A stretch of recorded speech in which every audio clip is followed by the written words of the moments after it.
This free step-by-step video comes to you directly from Haynes.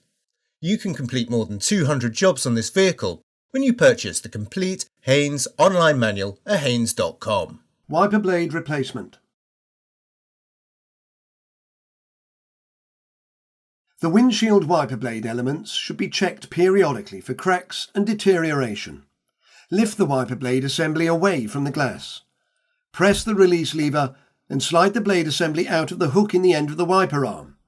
To refit the blade assembly, push it onto the wiper arm until it snaps into place.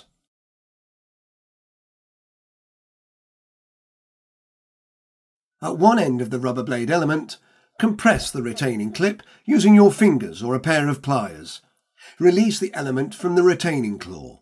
Slide the blade element out of the retaining claws until the element is completely detached from the frame.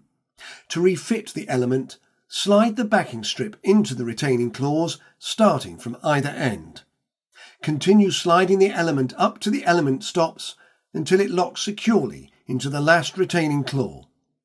Make sure that all the claws are locked into the backing strip before refitting the blade on the wiper arm.